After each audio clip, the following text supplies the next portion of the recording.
Hello friends, welcome my H medicine channel. আজকে আমি আবার একটি নতুন টপিক নিয়ে আলোচনা করতে যাচ্ছি।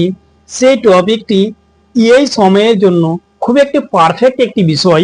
সেই টপিকটি হচ্ছে এ চেরিকপ 100 ml সিরাপ।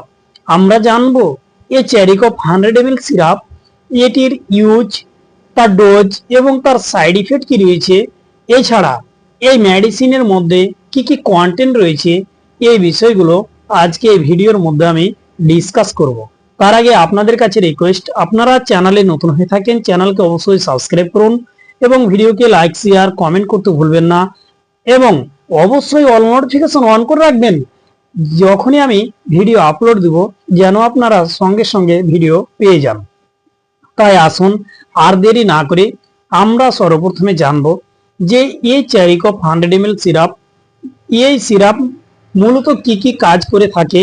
তার আগে আমরা জানবো যে এই সিরাপের মধ্যে কি কি কম্পোজিশন বা কি কি কন্টেন্ট দিয়ে এই মেডিসিনটি গঠিত হয়েছে। এই মেডিসিনের মধ্যে বেশ কয়টি কন্টেন্ট রয়েছে, যেমন dextromethorphan, hydrobromide, chlorpheniramine mallet, phenylephrine hydrochloride, এটি নিয়ে গঠিত হয়েছে এই চেরিকপ 100 ml সিরাপ। তাই আসুন এবার আমরা জানবো যে এই মেডিসিনকে ডাক্তারবাবুরা কখন কোন সমস্ত ডিজে ইউজ করে থাকে। সুতরাং এটিকে বিশেষ করে ইউজ করে থাকে যেমন শুকনো কাশির জন্য। কিন্তু এই সময় এমন একটি এই ঠান্ডার মৌসুমে যে কাশি হয়ে যায় কিন্তু ভালো হতে চায় না, সবসময় গলা সুংসুং করে বা বারবার কাশি আসে, এই মতো কিন্তু লক্ষণ দেখা দেয়। কিন্তু ডাক্তারবাবুরা এই চেরিকপ সিরাপকে প্রেসক্রাইব করে থাকে বা পেশেন্টকে নেওয়ার অ্যাডভাইস দিয়ে থাকে। এছাড়া দিয়ে থাকে যেমন অনেকেরই আবার শ্বাস নিতে অসুবিধা, যেমন সাইনাসের কারণে কিন্তু অনেকেরই শ্বাস নিতে অসুবিধা হয়। এছাড়া তাদের ব্রঙ্কাইটিসের কারণে অস্থায়ীভাবে এটিকে ব্রঙ্কাইটিস ঠিক করার জন্য কিন্তু এই মেডিসিনকে দিয়ে থাকে। এছাড়া অনেকেরই কাশি বা প্রচন্ড সুংসুং করে কাশি হতে হতে তার গলা ব্যথা হয়ে গেছে, সেই ক্ষেত্রেও কিন্তু এই মেডিসিনকে ডাক্তারবাবুরা দিয়ে থাকে। এবার আসুন আমরা জানবো যে এই মেডিসিনের ডোজটি কি।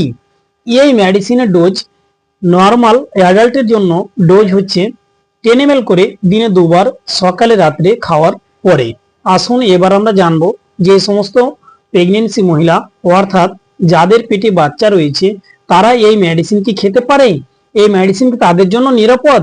তাদের জন্য এই মেডিসিন খুব একটা নিরাপদ নয়। আসুন এবার আমরা জানবো যে এই মেডিসিন যে সমস্ত ব্রেস্টফিডিং মহিলা তারা কি খেতে পারে।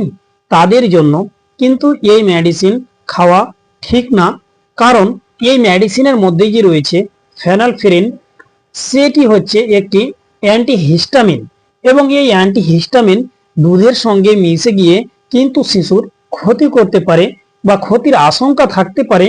এই জন্য কিন্তু ব্রেস্টফিডিং মহিলার এটি নেওয়া ঠিক না। আর যদি এই মেডিসিন যদি আপনাকে ডাক্তারবাবু দিয়ে দেয় তাহলে আপনাকে অবশ্যই ডাক্তারের সাথে পরামর্শ করে নিতে হবে যে আমি ব্রেস্টফিডিং মহিলা বা আমি দুধ পান করাচ্ছি। আসুন এবার আমরা জানবো এই মেডিসিন খাওয়ার পরে বেশ কিছু সমস্যা বা সাইড ইফেক্ট দেখা দিতে পারে।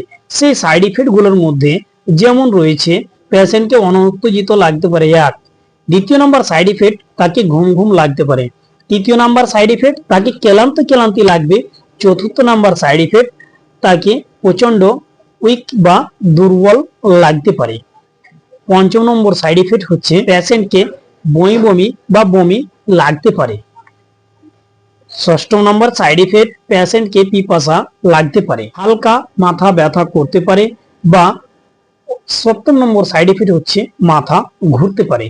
এই সমস্ত সাইড ইফেক্ট গুলো কিন্তু দেখা দিতে পারে।